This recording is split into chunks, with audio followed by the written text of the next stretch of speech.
It's freezing in my house. Some hot chocolate.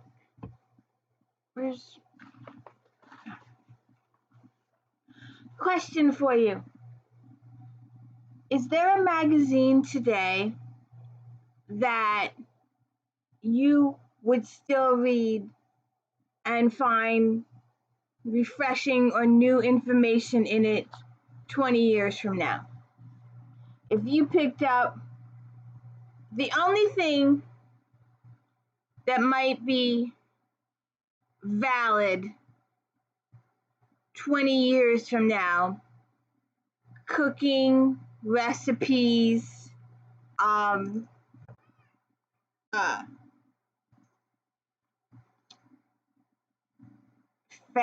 fashion, well, no, fashion changes. Stuff changes. Yes, ma'am. Trying to think, besides cooking, what other magazine today would be valid 20 years from now? Can't think. What? Yes, ma'am. Cause like people is like a current thing, and life is like a current thing, right? Well, like unless you were using it for historical purposes, or unless it recorded a historical event, and you wanted it for history or posterity. But there's no magazine that you read 20 years ago that wouldn't still be valid today, and you would still enjoy the heck out of today. And welcome to the D. Louise book series. I'm Christina, KRISTINA. This is where we read books, talk about books, nothing special going on here, except my pal here wants some extra affection today, don't know why. And don't forget Star Trek Fridays, which used to be, I used to ride Star Trek Fridays with Zoom, my algorithms, and I'd ride a little bit of a wave. No wave. Star Trek is in the toilet. And Flashback Mondays. And I hope you are enjoying my new series on Friday afternoons after Star Trek. If you like this author, then maybe you'll like this author. If then. Oh, just a second here. This magazine, book review, Romantic Times book review. I can still read this and enjoy it immensely. And I'm finding new authors.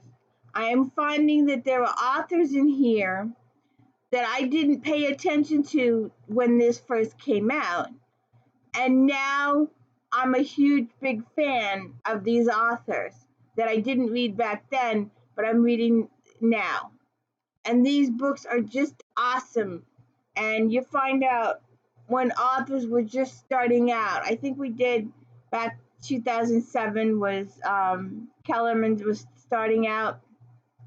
Oh, and this is February 2009, the old birthday month. And I'm also discovering that I gave away too many books.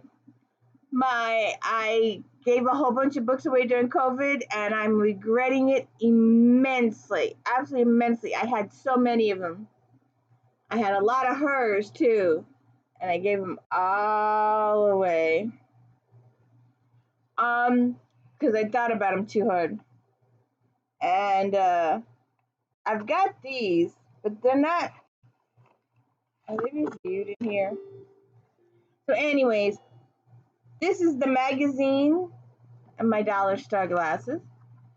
This is the magazine that reviews over 250 books. They do historical romance and mainstream fiction and inspirational and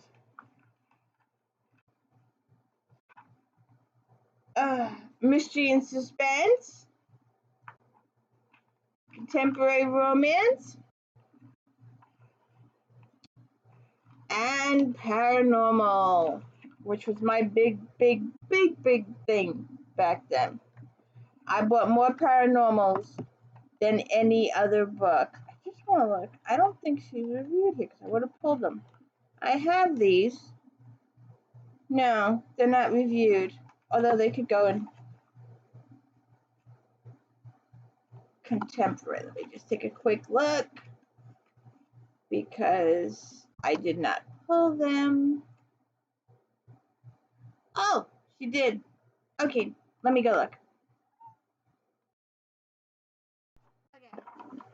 So, how many, I can still pick this book up, this magazine up, and go, you know, this sounds interesting. Maybe I'll try that one.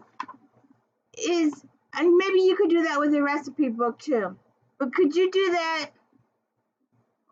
with Time or People or any of the other magazines around today? Or maybe Mystery Scene you could read. And I gotta do one of those. I have a couple of those. We can do a comparison video. And if then. But I think you will like this better than the mystery magazine. So anyways, let me get rid of this before she.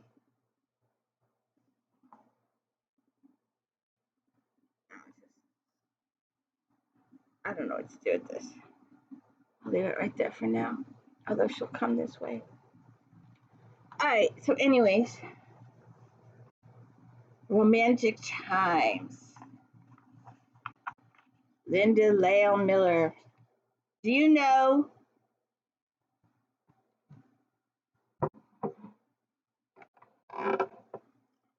I should have brought it over. I didn't bring it over when I thought about it. She did a vampire series. It's a trilogy. We'll have to talk about it one day. And Madeline Hunter. I didn't even look for this. I should look for it.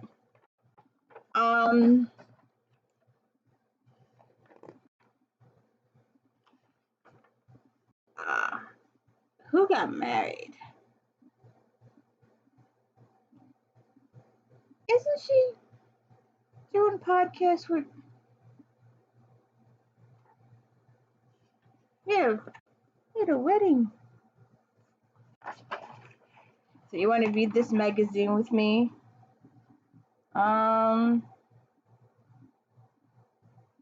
look, when they were young. Happy 300th issue. Look at how young Heather Graham was. Nicole Jordan. We'll have to do her books one day. And my biggest regret, though, is writing in this. I would circle all the books that I had or was looking for. I don't know why, but I did, and I regret it now because the magazine would be better. But who is that? Oh, shoot, Deborah. Oh, looky here. Nora Roberts. Lord have mercy. Before the, well, in the middle of Eve Dallas, I guess, but this is not the picture on the back of the books. Let's see. Recent readers' polls show that Nora Roberts is one of the most popular new names in category romances. She's written 14 silhouettes, and according to booksellers and critics, she's one of the most innovative and skilled writers of the genre. Wait a minute, I knew Eve Dallas was going at this time. They don't mention Eve Dallas. She was doing. Eve started around this time. Eve was in existence. I was reading Eve. Hmm. That is so weird that they didn't talk about.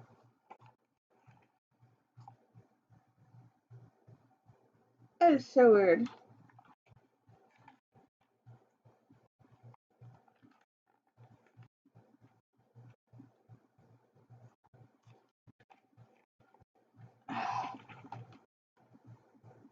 Addicted to Love. Historical authors resurrect a tortured trend. God. You know, Kenyon and them killed their heroes have got to have a terrific past. Irresistible Urges, Mary Jo Putney, Susan Johnson. I had all of these.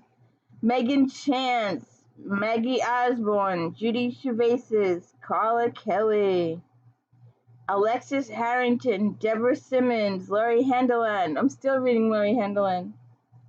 Melanie George. I got rid of hers. I should have kept those. They were cute. Romantic. Oh, good. Angela Knight, Kat Adams. See all these ladies today.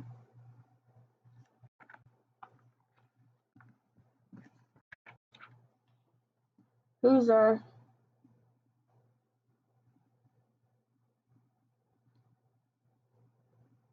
Val McDerm takes readers into a darker dawn.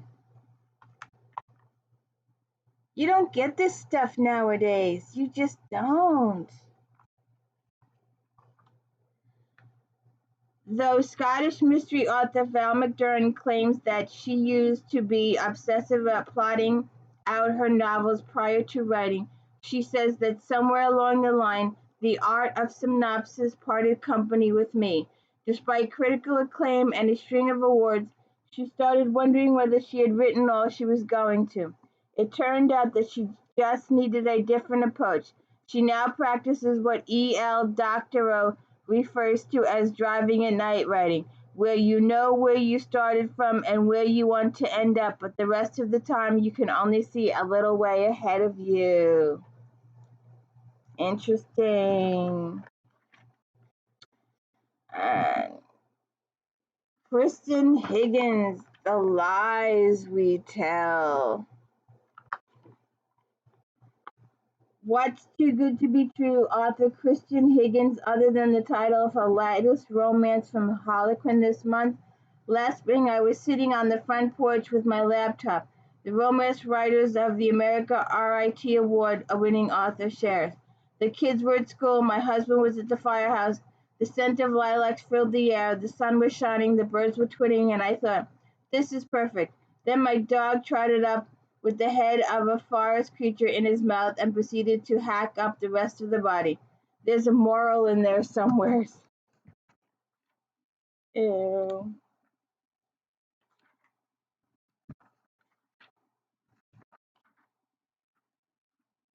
New author spotlight. I don't know if these people went anywhere. I'm not too familiar with them. Let's see, Gail Murphy and Kimberly Frost and Sweet is Sin. We do read Janine Frost though. Oh, another set of books I wish I hadn't got rid of. L.A. Banks. Ah, they are some good books. Vampires and Police and Cops. The 13th, Friday the 13th, L.A. Banks and Style. If Friday the 13th is a day for chills and thrills, then expect nothing less than a battle of apocalyptic proportions when L.A. Banks unleashes her final Damali Richards adventure, the 13th, on February 13th.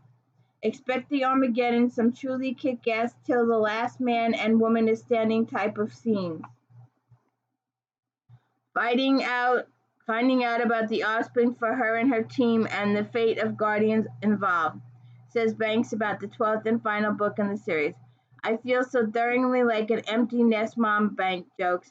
I've lived with these characters and their drama for so long, and now not to have a new saga for them to embark upon feels so completely strange.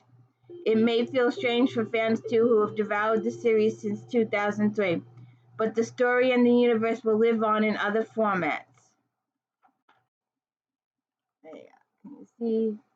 Sometimes the pictures don't come up too good with my computer because my lighting is bad. Everything's bad over here. I need a new printer too. All right, let's get to the books here. Lindsay Sands, Devil of the Highlands. Got 4.5 stars. Sands, in her inimitable, humorous style, creates a wonderful, authentic tale replete with intrigue, surprise, and above all, the growth of enduring love between two people of vastly different backgrounds. This love becomes increasingly apparent as the heroine realizes that a response of few words followed by appropriate action is far more meaningful and important than the mouthing of hollow phrases. Evelyn de Amesbury, obsessive stepmother, has asked King Edward to arrange her marriage to the Scot laird known as Devil of Donaghadee. When they meet, he's astounded by her unconventional behavior, and she's shocked by his gentleness. After their marriage, Evelyn discovers his nickname is partly due to several unexplained violent deaths, including his father's murder and his cousin's suicide. The longer they're wed, the less she can believe he's involved. When attempts are made on her life, the suspense mounts, unexpected revelations escalate until they reach a crescendo and the truth is revealed. And we went through a Highland phase. Every single author in town did a Highlander book. She also did a Viking warrior whole slew. Striker, all was that this one? I think so. I've got those over there. So we'll talk about this later. Monica McCarty, 4.5 stars. Highland Warrior. The excellent in McCarthy's previous Highlander series continues in book 1 of the Campbell trilogy, which deals with the marriage of two people from feuding clans. She presents a unique insight into the concepts of loyalty, justice, and love. Deep emotion and true love prove the Scots proverb, a law is not justice. Katrina Lamont's father is hosting the Highland gathering in hopes of finding a suitable husband for her and making an alliance that will reinforce the security of their clan.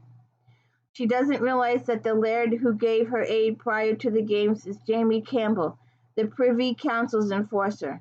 Although the two clans have been successfully feuding for years, Jamie successfully arranges a marriage to Katrina. Jamie has always equated justice with punishment.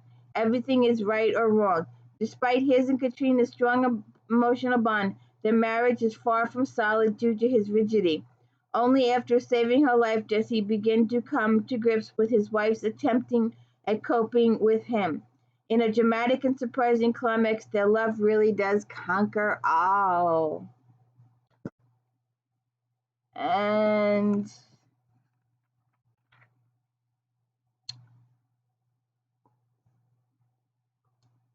what is she into over there?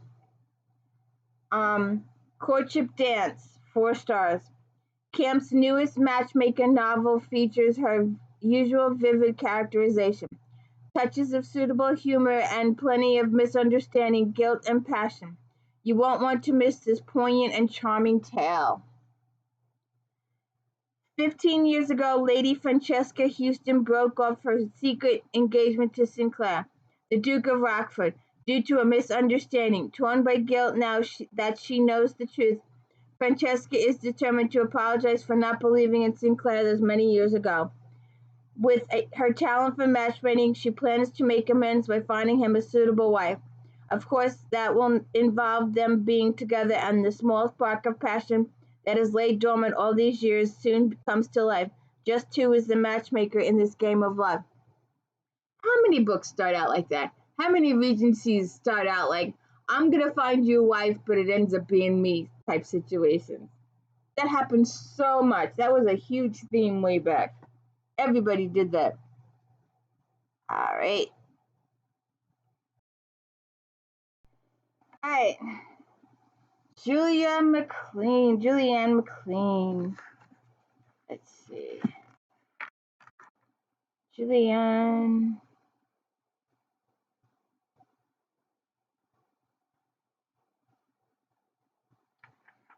Only 3 stars. Oh, I don't have my Diane White side. We should do that. Let me just do this. It's gonna be at the back. It's 3. It's here. Oh, I just love this magazine. When a Stranger Loves Me, 3 stars. The Pembroke Palace series continues, and McLean introduces Lady Chelsea Champion, a woman desperate enough to risk her reputation with a perfect stranger who has lost his memory. McLean uses the amnesia scenario cleverly, and though there's little conflict, a predictable misunderstanding, and a mystery solved too quickly, she does entertain readers. When Chelsea finds a man washed up on shore, she realizes she has found the means to secure her family's future. Her brother is desperate need of an heir, and though it's wrong to use a stranger to become pregnant, Chelsea has no choice. It should be a simple task to seduce the handsome stranger before his memory returns. Then Chelsea falls in love. Her stranger's family comes to bring him home and discovers what she's been plotting and unravels the mystery of his memory loss. Along the way, they discover if their love is powerful enough to overcome any obstacle thrown in their path. And I'm pretty sure that as I'm reading this, that Stephanie Lawrence does the same thing. I'm pretty sure she does the same thing with one of her books. Somebody else does it too. And the girl is taking care of orphans, and she's the magistrate of her town too. I forget, but I think it's a Stephanie Lawrence book. Okay. Let's move on to mainstream fiction. Christopher Moore. Now, when I think of Christopher Moore, I do not think of mainstream fiction. I think more of a sci-fi guy. What do you think? Got 4.5 stars. Moore fans will be thrilled with his latest release, a completely whacked out version of King Lear. The author really hits his stride as he takes on the Bard's classic. Readers will particularly enjoy the final act when things go hilariously, wildly, completely off the rails. Fantastic. Lear's fool has the run of the castle and the run of the princesses, but when his favorite of the king's daughters, Cordelia, is cast out and Lear begins the slow descent into madness, it's up to Fool, his apprentice Drool, an assortment of other motley characters to save the day. If they only knew they were players in a tragedy. Interesting.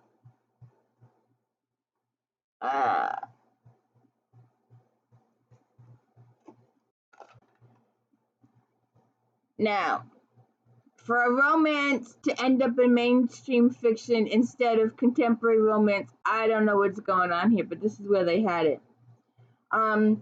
Susan Wiggs, 4.5 stars. Fireside. Worth a look for often hilarious dialogue alone. The latest installment of her beloved Lakeshore Chronicles showcases Wiggs' justly renowned gift for storytelling and characterization, a keeper.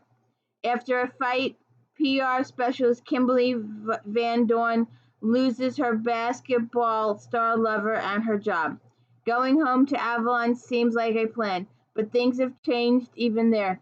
Kim's widowed mother, Penelope, has turned the family home into a boarding house, and is dating one of the residents. Then Bo Crutcher and his son AJ move in. After years of hard work and no joy, Bo is about to get his big break pitching for the Yankees.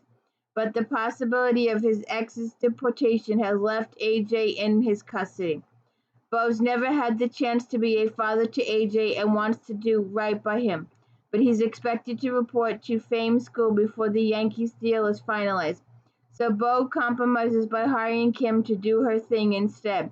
It's a sweet deal for Bo. He's been attracted to Kim since the first time he saw her, but Kim's claims she's done with athletes for good.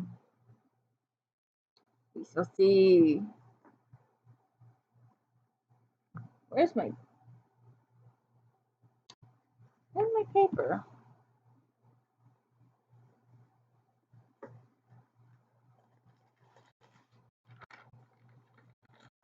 Here we go. Did I have any? Oh, one more.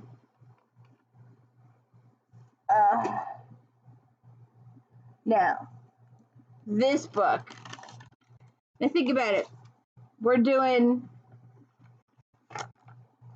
2009, okay?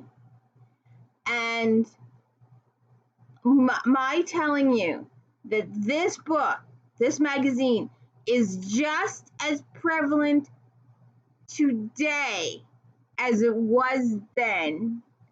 If you don't believe me, and you should believe me, that this magazine is just as prevalent, the books in here are just as important and prevalent and selling then as they did today, is that this particular book that's coming up next, I have, there's 3 or 4 copies of this in the bookshop right now. It's still being purchased. People are still buying this book today, and it's still looking as a bestseller today. Why? Because they made a movie out of it.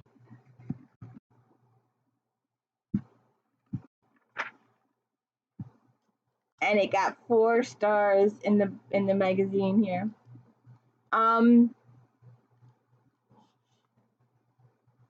They made a movie out of it. This is when it came out, 2009. Who knew this book would live on in infamy? It's still popular. People are still enjoying it today. STOCKETT draws on her own experience growing up in the South to create this story. The 3 extraordinary characters, and white socialite, 2 African-American maids, work together and learn lessons about friendship and hope during the civil rights movement. In 1962, Mississippi Skeeter has just returned home after graduating from Ole Miss. She has a degree, but her mother is pressuring her to get married. Plus, her beloved maid Constantine, the woman who raised her, has disappeared, and no one can tell Skeeter where she's gone. Abilene is a maid who lost her own son, but is devoted to the little girl in her care, Minnie. Abilene's best friend has taken a job with someone new to town who has secrets of their own. When a maid is accused of a crime she didn't commit, an unlikely alliance grows between the 3 women as they come together for a secret project that will put them all at risk. This was, I think it won awards. I'm not sure. I didn't look. So, but it's still a prevalent book today. It is still a sought after book today. People's like, oh, I saw this movie, or what this. Good book. I'm just saying, my magazine is still prevalent today. And we'll do, since there's a picture right there, Hannah, KRISTIN, and these books are still prevalent today. She has tons of books in the bookshop. Got 4 stars. Hannah explores the complex relationship between sisters. An appropriate pace and descriptive characters keep the reader actively engaged from page 1. The conclusion leaves a few loose ends that could pave the way for a possible sequel. It is easy to see why Hannah is a favorite for fans of women's fiction. The Gray sisters, Winona, Honor, and Vivian Ann, struggle for their father's affection as they grew up without a mother. Winona is the oldest, an overweight bookworm. Honora is the family peacemaker. Vivienne always did as their father wanted until a stranger enters their life. No longer the golden child, Vivienne decides to follow her heart, even if it means tearing her family apart. In a matter of moments, everything will change. The Grey sisters will be pitted against one another in ways that they never imagined possible. Winona takes advantage of the opportunity to try to win favor with her father. Can she find the love she has searched for all her life?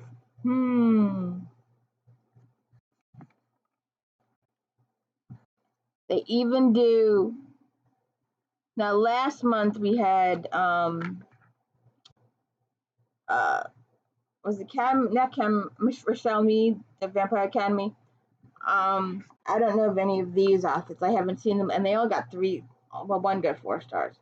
So I don't know if they're still in existence today. Wherever Nina lies, absolutely maybe. North of Beautiful in Need. LYNN Weingarten, Lisa Yee, Justina Chen Headley, and Carrie Jones. I don't know if I've seen those around lately. Alright, inspirational. Let's see.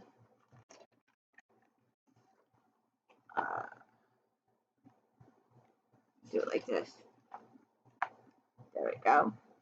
Against All Odds, IRENE HANNON.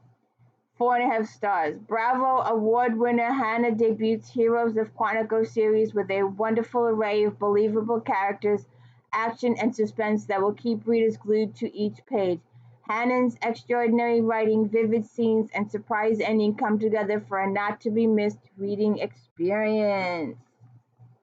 David McCallaghan, a high-profile, extremely successful government negotiator, is currently in Afghanistan trying to find and release 3 U.S. hostages, but his skills are tested when the Tariq al-Hashim makes David's daughter hostage number 4. Monica resents her father's decision to choose work over family. She hates him even more when she finds Evan Cooper and Mark Sanders at her doorstep, explaining that she's a target of a very sophisticated terrorist plot. David, Monica, Cooper, and Mark are all forced to evaluate their hearts, their decisions, and their skills when they're challenged at every turn by an enemy who's always one step ahead.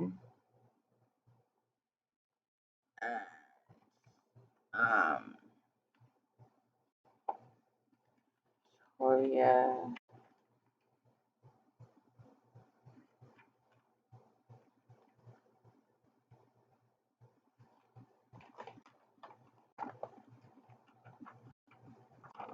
Age Before Beauty. 4 stars. In the second book in the Sister series, Smith taps into every mother's heart. Readers will see themselves in Allie as she struggles to be a superwoman. It's evident that God's plan is not always our plan, but if we trust, everything works itself out.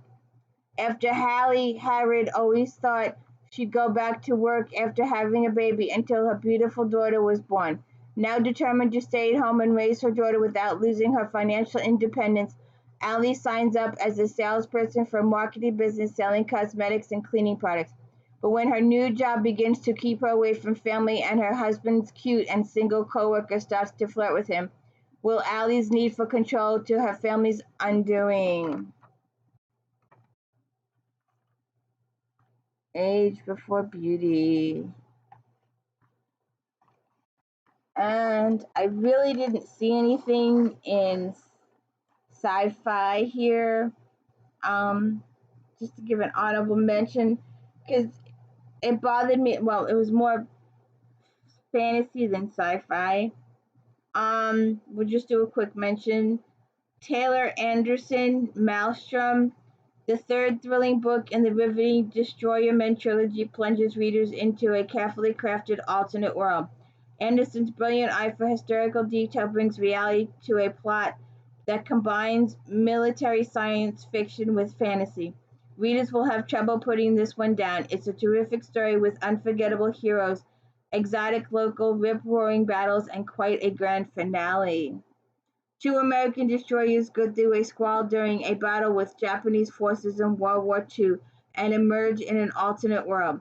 The Americans, led by Lieutenant Commander Reddy, align themselves with a peace-loving race of Lemurians and are thrust into a war with Garruk, a race of evil raptors that far outnumber them. After the battle approaches, they look for allies, but the Japanese Imaji, led by fanatical commander, followed them into this world, and they are aligned with the Greek. Interesting. Oh, C.S. Friedman. I know. Wings of Wrath. For a first-time reader of Friedman's work will enjoy this full, complex story with an exquisitely crafted world and multi-dimensional characters. Readers should expect to be completely hooked in the first chapter and not released until the last page. After 1,000 years, the huge, terrifying Soul Eaters have returned to the High Kingdom. Some men call them gods and try to appease the creatures. Others form a personal alliance with them and their leader, whose latent powers are supposed to be rekindled if the Soul Eaters return, must first overcome a faith-shattering revelation before they can begin to protect their land and their land from danger. We got some steamy stuff too. Let's turn up the heat this Valentine's Day. Interesting. Susan Crandall, Seeing Red. Kelly St. John, Flirting with Temptation, and Kate Perry, Marked by Passion.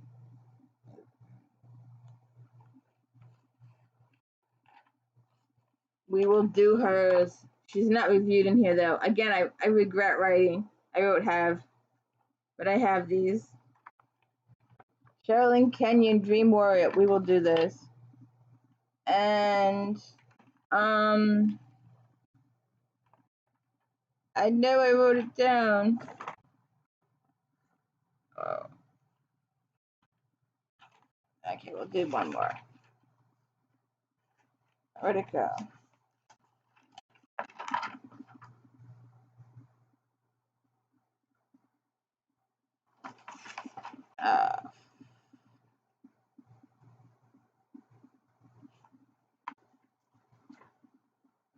Here we go. Jennifer Blake. Gallant match. I do this so poorly. 4.5 stars. An honor-bound Kentuckian and a strong-willed French Creole woman burst off the pages of Blake's new Master-at-Arms story. The sexuality-charged chemistry between two strong protagonists, danger, and an overview of New Orleans and Mexico make this fantastic and deeply touching love story. An American swordmaster, Kerry Wallace, has earned the right to be called Maître d'Armes. He vows to use his skills to avenge his brother's death at the hands of exclusive Pierre Raoud. When Raoud, now living in Mexico, requests that his betrothed be brought to him, Kerry is hired to escort Mademoiselle Sonia Bavel to Veracruz.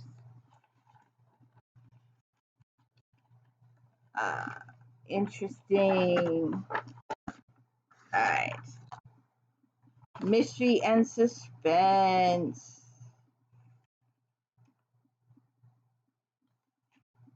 Oh, wait a minute. We're losing one here. Let's go back. We didn't get to mystery yet. Wait, mystery's next. Romantic suspense. Karen Rose. Where is she? She's not on the first page.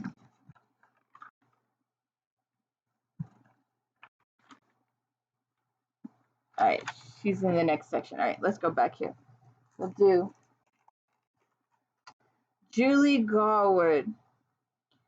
4.5 stars. Proving yet again that humor and danger are winning mix, Garwood entices readers with a sizzling adventure punctuated with memorable characters. Her protagonist headbutting with the hero is a hoot as he segs into enticing passion. The journalist's narrative woven into the story moves from intellectual excitement to downright creepiness. Reporter Sophie Rose's life has been pretty atypical. With a father who was considered Chicago's version of Robin Hood, Sophie has persistently hounded by law enforcement. But since her friend Reagan is married to an FBI agent, she can't really avoid them. After interviewing narcissistic runner William Harrington prior to Chicago race, Sophie is baffled when Alaskan authorities notify her that he has been eaten by a polar bear. As she looks for answers, Sophie's friends insist she take along protection in the form of sexy, if irritating FBI agent Jack McAllister. And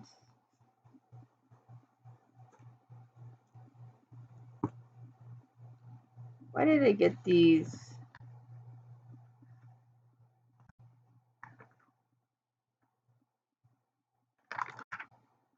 I don't see.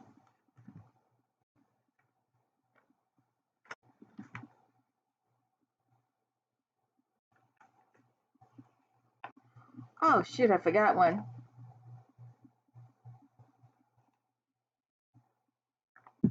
Wait a second. Okay. Here you go. Brockman, Susan Brockman, Into the Fire. Where's a paranormal doing in a romantic? Oh, I looked at the wrong one. It's Dark of Night. We're doing this one over here. I looked at the wrong one. My error. Susan Brockman, 4.5 stars, Dark of Night. Suspense maven Brockman picks up the action directly after the dramatic events of Into the Fire. Not only is this book a fast-paced thriller, it also tackles the long-standing romantic triangle of Decker, Sophia, and Dave. The omnipresent nature of the threat against a troubleshooter provides real thrills. In the aftermath of the supposed murder of troubleshooter Jimmy Nash, only a couple of people know the truth. To find out who tried to kill him, Decker, Tess, and Jules Cassidy take extraordinary steps to keep his survival a secret. In the grief over Nash, Sophia Gaffin and Dave Maclean finally cross the line from friends to lovers. But their happiness may be short-lived after Dave is attacked and framed for murder. Someone is targeting various members of the troubleshooters, but why? Frighteningly, his remorseless enemy always seems to be several steps ahead. Ugh. I think that's it for. Alright. Mystery and suspense. Look at all the books they did. Look at all these books. They don't do this today. The only place you're going to find something like this is Goodreads. Ah, serious. This takes a lot of work. Kill for Me, Karen Rose. Following Scream for Me, Rose brings her twisted Valtarian trilogy to a gritty and thrilling conclusion, a page-turner from the get-go. This novel shows the palpable evil can wear an innocuous face. Without doubt, Rose is in the top echelon of suspense masters. Guilt and self-hatred have kept Susanna Valtarian silent for years about the horror she experienced, but when evidence of long-ago rapes surface, she faces the past. The evil that plagued Susan years ago is still flourishing. Child sex slavery ring that continues to kidnap its merchandise. When Savannah's FBI brother Daniel is severely wounded during a raid on a suspected compound, only one young girl makes it out. The others are either massacred or taken via escape route. FBI agent Luke Papadopoulos has attracted to his friend Daniel's sister for a while. He knows the ghosts that haunt her are massive. Meanwhile, because of past events, hatred for Susanna is so rapid among the evil cabal that it will stop at nothing to destroy her. Interesting. And I'm gonna start this. Oh, I might do this series. I did. If you are watching, my If Then series that starts. We did the Bridgerton. If you like Julia Bridgerton, maybe you like the Malloys, and if you like this lady, you might like Kathy Reichs and Tess Gerritsen and some other authors I showed, and I left out a couple And after I did the video, I'm like, ah, shoot, I forgot to mention this guy and I forgot to mention this person. And that happened with another video I did the following week with there's a tons of issues by point of view of the cat and dog and stuff, and I left out a whole bunch of Miranda Jameses and a few others. But we did talk about this lady, Patricia Cornwell. Scarpetta. For 20 years since the beginning of the modern forensic thriller, Cornwell has been writing about medical examiner Scarpetta. At times the series seemed as if it had jumped the shark, but Cornwell's latest story about murder and the physical and psychological understanding of crime and criminal that lead to his capture is a skillful, fascinating mystery that will, with everything her fans, old and new, will expect. It got 4.5 stars. Medical examiner and CNN personality Kay Cospetta comes to New York to inspect a mass murder suspect. He's asked to be brought to Bellevue Hospital, where he knows Kay's husband works, and demands that only she examine him for reasons no one understands. He trusts her and tells her an unbelievable paranoid story, which might be true. Soon Kay is not only working with her husband, but also her niece, a brilliant computer expert, and old friends at the NYPD. Adding to tension, an online gossip column is attacking Kay and seems to have entirely too much information about her. Interesting.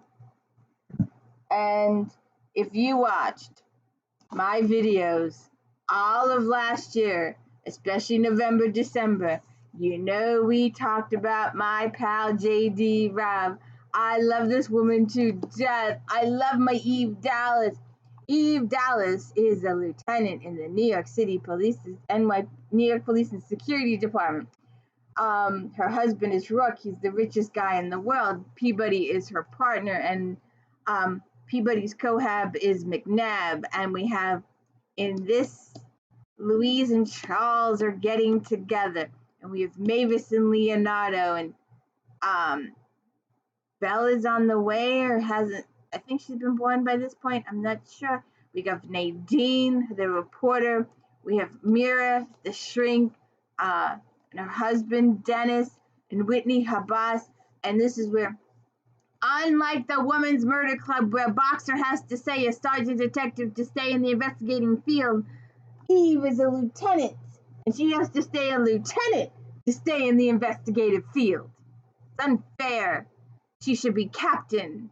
And that everybody agrees she should be captain, but a captain doesn't go often in the field, and Eve wants to go in the field because she believes her talents are better used in the field.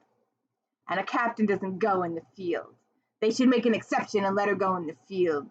This is like, I call this one was the trilogy arch of Charles and Louise's story, and this is the bridal shower. And it's just, I love these books. This was my top favorite. And then there's a more recent one we did in December that pushed this down a beat or two, but it's just as good. This is my favorite of the 60 books. Death is familiar to Lieutenant Eve Dallas and her crew, but that doesn't stop this new case from hitting at their emotional core. In this top series 28th chapter, Rob explores how similar circumstances can lead people to make divergent choices. The murder takes on a sense of urgency, and the raw emotions it exposes make a riveting, unputdownable book. Oh, this is Amaryllis. Oh, yeah. Yeah, I forgot about that. Amaryllis. Morris has finally met a lady. Emmy Morris is the Emmy, the medical examiner, has finally met a woman that he can see a future with. And he's fallen in love with her. And Alex Ricker, Rourke's old nemesis, has killed her. And actually used somebody else to kill her because Alex is in prison. And it's just, what did they say here? Eve is called in on a case where the victim is not only one of her own, but also the love interest of Eve's friend, Chief Medical Examiner Morris. Amaryllis Coltrane only recently transferred from Atlanta to New York, but she quickly impacted those around her. Someone surprised her outside her apartment and killed her with her own weapon in the basement of her apartment building. When Amaryllis weapons and badges are sent to Eve with an anonymous threatening note, she only becomes more determined. I like the bridal shower. I like there's a lot of Eve and Peabody back and forth. You'll have to go see my video on this. I could talk about this book for hours. I could talk about this series for hours, which I did. I did over 60. We did all the in-between books too. I did all of them, and I did them in order, in reading order. So you'll have to check out those books from last year. Check out my videos from last year, because I could talk about that forever. I could not find, and I looked, and this is my next if then. I could not find Homicide in a hardcover. I couldn't find it. I know I have it, and I just couldn't find it. But I found murder mysteries with booksellers.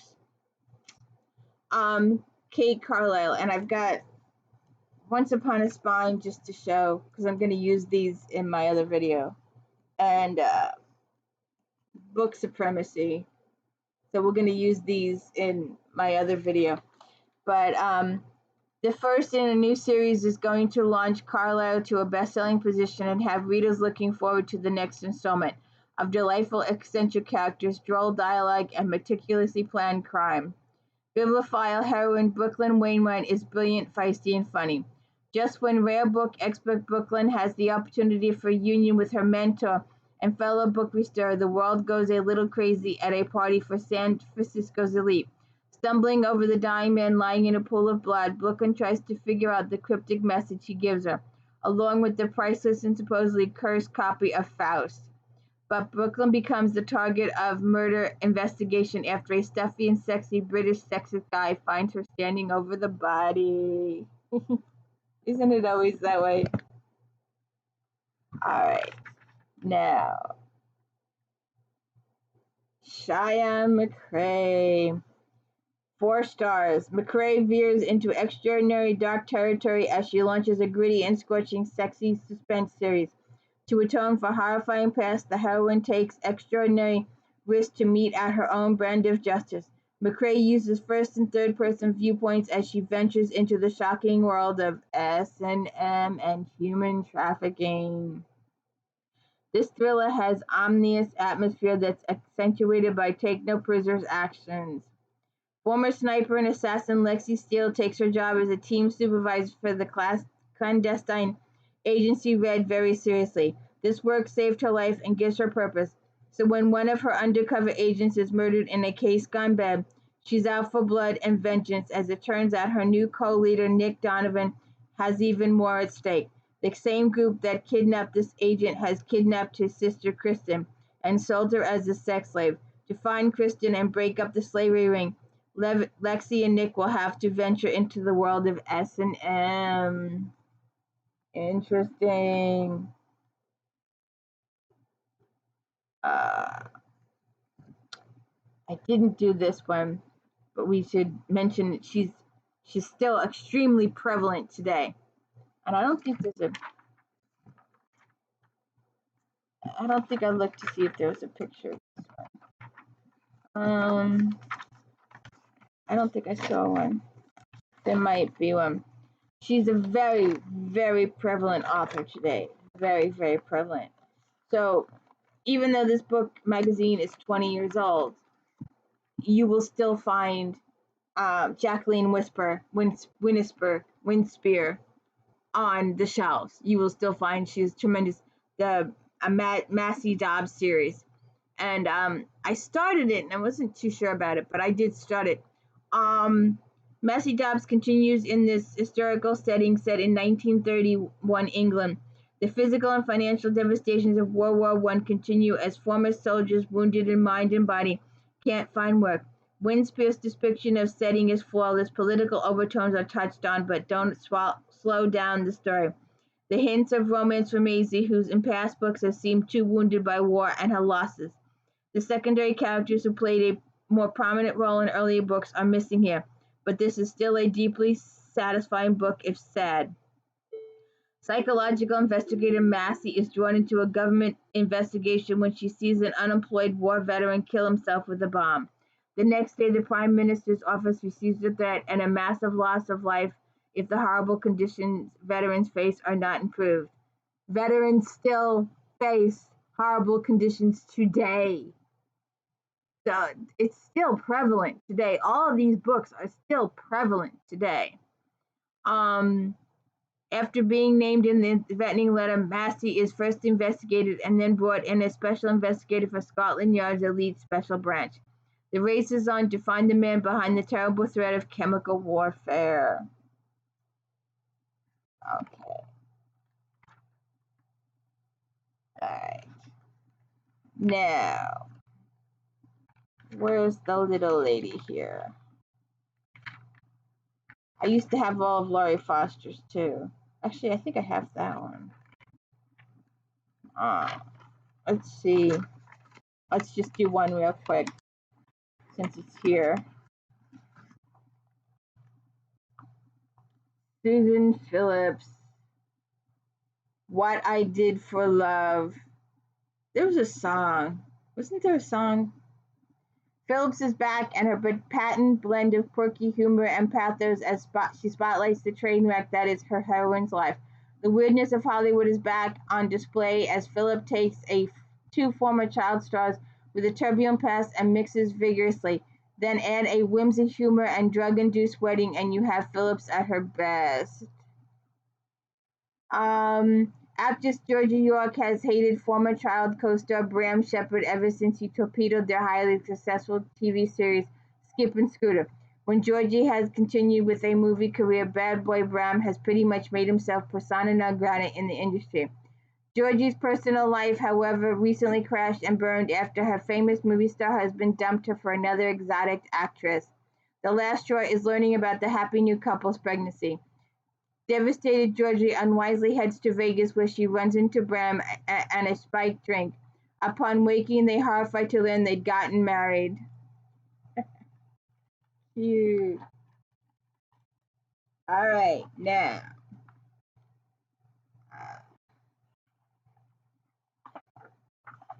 The Linda Lyle Miller and the Montana Creeds.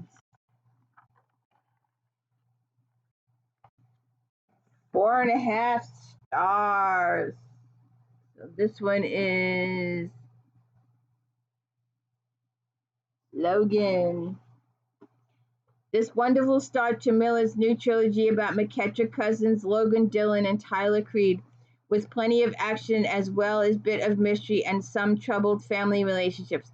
Miller again delivers an enjoyable story of courage and love. The ending leaves readers with eager to visit these characters again. The eldest of the three Creed brothers, Logan, returns to the family Stillwater Springs, Montana ranch after a career in rodeo, 2 failed marriages, and a fortune made from do-it-yourself legal services website. He plans on making the rundown place something all his family can be proud of. When he meets Brianna Grant and her 2 sons and discovers his brother Dylan is letting them live in his house, after her now ex-husband deserted her, Logan can't help but be attracted to her. When bad things start happening to Brianna, Logan steps in to keep her and her son safe. In the process, he makes a discovery about his father that may help him make peace with his brothers he has alienated. Logan. And Dylan.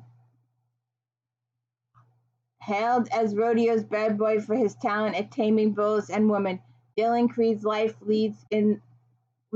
life in the fast lane, but when the daughter he rarely sees is abandoned by her mother, Dylan heads home to Stillwater Spring Ranch. Somehow the champion bull rider has to turn into a champion father and fast.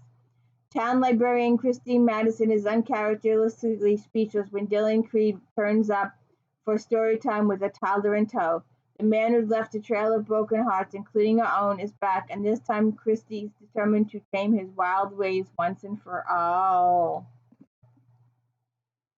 And Tyler.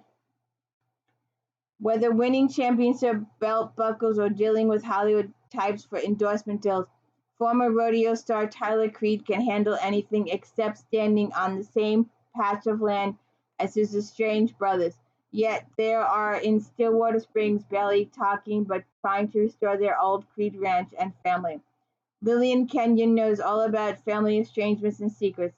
The single mom has come home to set things right, to put down roots for her daughters.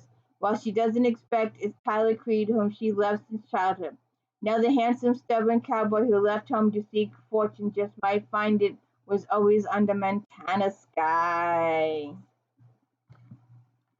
And what did I do with them? I got them out. What did I do with them? I got them out.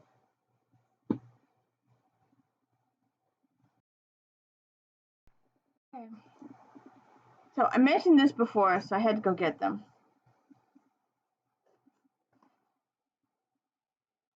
The vampire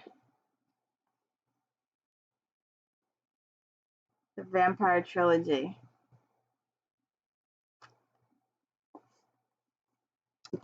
Let's see.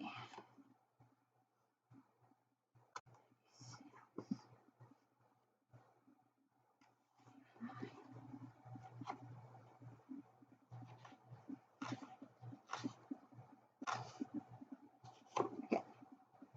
Forever and Tonight. Forever and the Night. Neely Wallace thought she found the perfect lover. Adrian Tremaine was both angel and devil, as tender and sensitive as he was powerfully erotic. Then she learned the secret that tormented his soul. Aidan was cursed with the dark gift of immortality. His passion for a mortal woman was forbidden, a reckless temptation that fired the hunger within and threatened to destroy them both. Time without end. From first passionate encounters with love and death in the dark days of the 14th century to his dazzling fame as a master of illusionist in modern-day Las Vegas, Valérien could never escape the joys and anguish of human desire. It was his fate from the beginning, shattered by the loss of one true love, the enchanting Brianna. Valérien surrendered his soul to the haunting solitude of endless night. Now, once every century, his beloved Brianna returns in human form, a lusty tavern maid, a singer in 17th century London, a courageous woman of the Old West, and with each new life she reawakens the lost tenderness in his heart, the most human part of his soul. But this time, as the new millennium draws near, Valérien vows never to lose her again. Tonight and always. Now Linda L. Miller introduces a passionate new heroine, Christina, the daughter of Miller's beloved characters Maeve Tremaine and Calder Halbrook. Her smoldering beauty befits a child of vampires, but Christina does not possess their dark seductive gifts. Within her stirs a power that goes beyond the blood of life, beyond nature herself, allowing Christina to move objects by will alone, across her parlor or across the globe in a blink of an eye. Tonight and always. Honorable mention there. All right, now on to me paranormals. Raven Heart, 4.5 stars. What a ride! A cast of supernatural characters from a vampire to zombie is mixed with fast-paced and action-packed novel. You'll keep reading as one adventure hops to the next. The only break arrives when you close the novel at the end. Life as a vampire is hard enough for Jack, but when the recent death of his mentor, William, he's left to carry on as the man in charge. Evil vampires are in town to wreak havoc among humans, and the love of Jack's life, Connie, is the vampire slayer. Will their many plans to be thwarted, and with Jack losing more of his family as days go by, Connie will ever be truly his?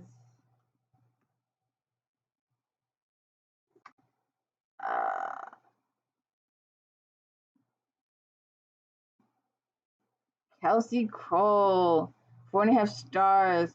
Kiss of a Demon King. To say that these protagonists are a mismatched pair is an understatement. They rise lying to an art form. The heroine is a true survivor with scars both mental and physical.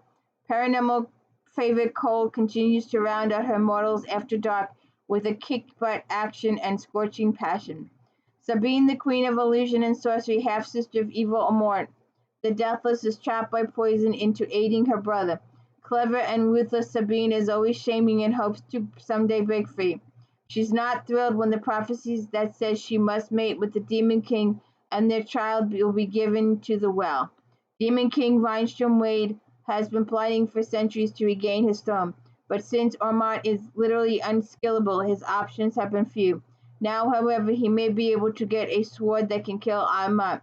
When Reinstrom is captured by Sabine, she unleashes sexual torments to try to force him to marry and impregnate her. Not a match made in heaven.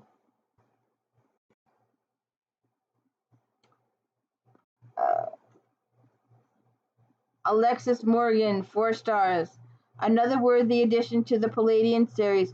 This story features a nicely developed relationship with a welcome back of gory battles. While reading previous books is not required, frequent references to other stories will propel you to your bookstore. When Gwen pulls Jarvis' half-dead body from a stream near her farm, she notices his wounds are healing as she watches. Since her brother has the same ability, she doesn't take Jarvis to the emergency room, figuring he would like privacy to recover, and he may be able to answer her questions about her brother Chase. Jarvis gets a jolt when he wakes up to a lovely caregiver who's not freaked out by his abilities, and an even bigger shock when he sees Chase. The teen is a ringer for a dead Palladian and about to mature into one himself. Jarvis is torn. He really likes Gwen, but how can he reconcile romancing her with taking Chase away to a life of fighting until death?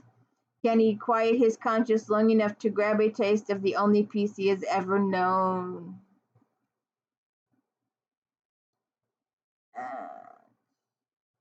Oh, I missed one. Do I have that? I don't think.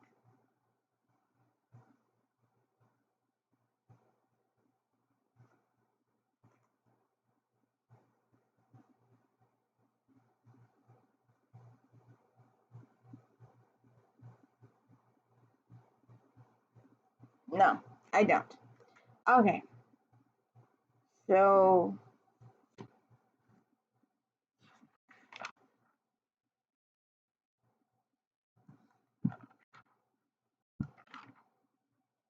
Amanda Ashley, Night's Pleasure.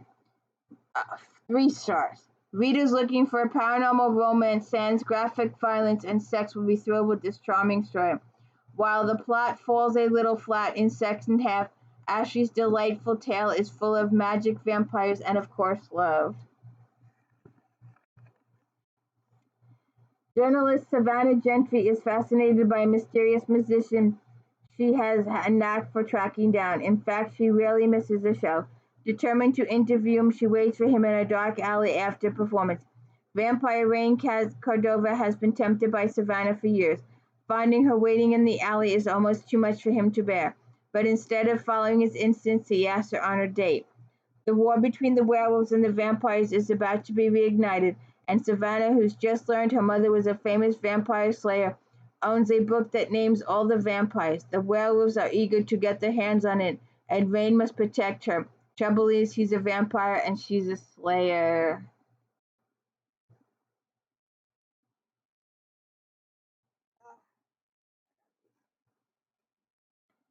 Alright. Oh, I have that one upstairs. I should go get it. I think I have it. Okay, let's do this. Oh, I have that one too. Hold on a second. A couple of other potential series for us to do this year. Talk about read with your own. You know, I own most of these. These are all mine. Kitty Vaughn and the Dead Man's Hand.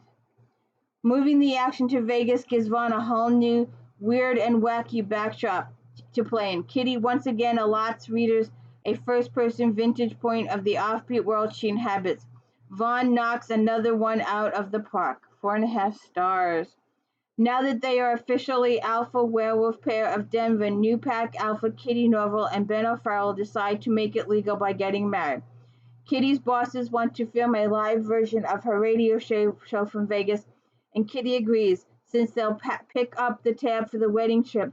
But neither Kitty nor Ben anticipates that the hotel will be hosting a gun show filled with werewolf-hating bounty hunters. In a town for the strange, Kitty quickly discovers not only a magician who might be using real magic, but also a wild animal act that's not what it appears. Then Ben vanishes before the wedding. Good series. They got weird titles. They're all over there. Check that out later. Another good series, Mercy Thompson and Adam and the Gang. There's two series here. There's I can't think of the guy's name. Samuel, the other, her half brother or something. Megan Bones Cross. Megan got 4.5 stars. Mega talented Briggs wastes no time kicking off the action in her latest Mercy Thompson tale. The extended cast of this top-notch urban fantasy thriller make an excellent foils for the gutsy and admirable heroine. Spending your hard-earned dollars on a Briggs book is always a wise investment. Mercy has survived a vicious rape and killed her attacker, but the fallout from these events continue. One charge is that Mercy has decided to become alpha werewolf Adam Hartman's mate. They get no time to bond, though, when Mercy's vampire Stefan is dumped in Mercy's house. A tortured Stefan is frantic that vampire queen Marcilla is coming after Mercy for revenge. To prevent a war between the vampires and werewolves, Mercy accepts an invitation to visit a college acquaintance while Adam negotiates a truce. Unfortunately, the visiting is anything but normal.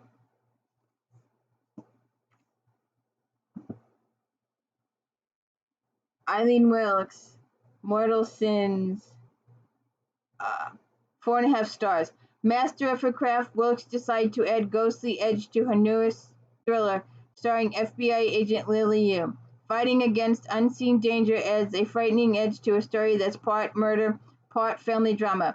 For this life-indomitable heroine is never smooth, but it's always vastly intriguing. Lily and Rule are in North Carolina in hopes of gaining custody of Rule's son Toby. While on run, Rule's wolf senses lead him to a grave containing 3 bodies, all bearing the taint of death magic. Lily is placed in charge of the investigation, but when death strikes again while the prime suspect is in custody, she realizes that they're up against something dangerous and new. Werewolf sorcerer Cullen provides a clue as to the killer. Someone also created a ghostly wrath. Alas, knowing what they have up against, it's not the same as defeating it. This is a good series. And our final book, Kelly Armstrong, also still a prevalent author today. Got 4 stars. Originally appearing in an e-serial on her website, 2 of Armstrong's most intriguing heroes take center stage in this compilation that explores their unique backstory. Known for her strong heroines, Armstrong also does a fantastic job creating alpha heroes. This book opens with the tale of alpha werewolf Jeremy's conception and strange birth. It then shifts to the vantage point of curious 6-year-old Clayton, who invites a bite from a werewolf. When the werewolf is unsuccessful in killing Clayton, the little boy is left abandoned in the bayou. Living as a feral animal, he is eventually found by 20-something Jeremy. A standard procedure would be to kill a feral mutt like Clayton, but Jeremy takes a different tack and tries to win his trust through Jeremy. Clayton is introduced to the werewolf world where bloodlines, politics, and ambition can be a deadly mix. Oh, do I have that one? I think that's it. I don't think I have.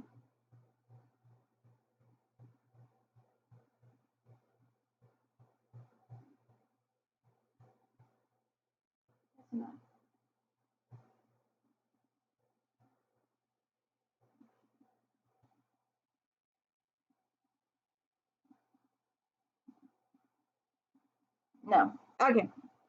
So, I might have that one. There's this chick, and all her books are based on the weather. Rachel Kane. Fans of Kane, Undone. Fans of Kane's Weather Warden novels will enjoy this new series set in the same world. However, new readers will likely be lost. Cassiel, a Dinjan who has been cast to Earth in human form, is having a hard time adjusting to mortal life. Picked up by the Wardens and partnered with Earth Warden Manny Ramirez, she generally finds the work easier than dealing with other people, until the worst happens and Cassiel finds herself and knows she has come to care, but right in the line of fire.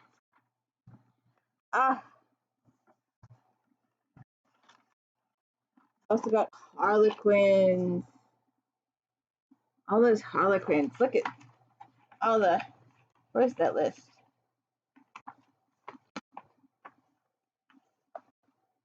These are all the Harlequins that are renewed in here. All of these. Over 250 books a month.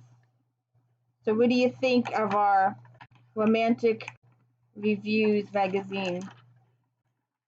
Do you like it?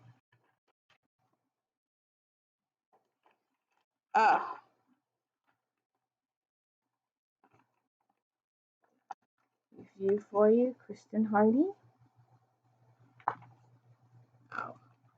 And Darlene Gardner, Hero Sin.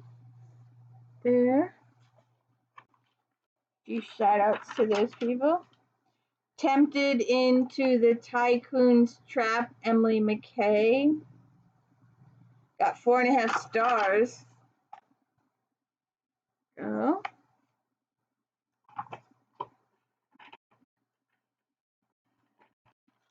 They also do erotica review. Loose ID, Sanheim and Eller's Cave were the big thing.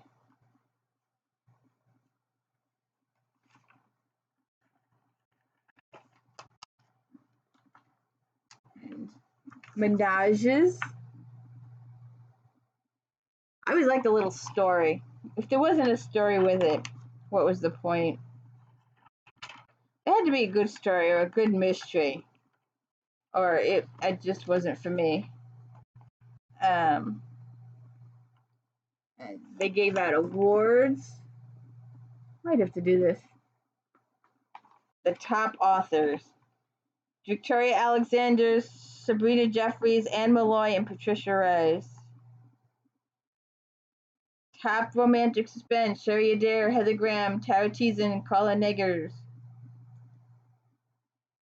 Storytellers of the Year: Leanne Banks, Jean Bashir, Jackie Braun, Ken Casper, and Eve Gaddy. I hit all of these. You feel the marks on these pages. I guess we'll be doing some Sinisters later in the next issues. Since the Lawrence. So, see how much this magazine is still prevalent today? How awesome it still is today? So if you could please hit the like and subscribe and check out my weekly Romantic Times Flashback Monday episodes and my Star Trek Fridays and my If Then on Fridays now. We did the Mallorys, we'll do the Sinsters, we talk about them all, libraries, cats, medical dramas, the whole 9 yards. So please check it out. Please hit the like and subscribe. Let me know I'm doing a good job. Thank you. Have a good one.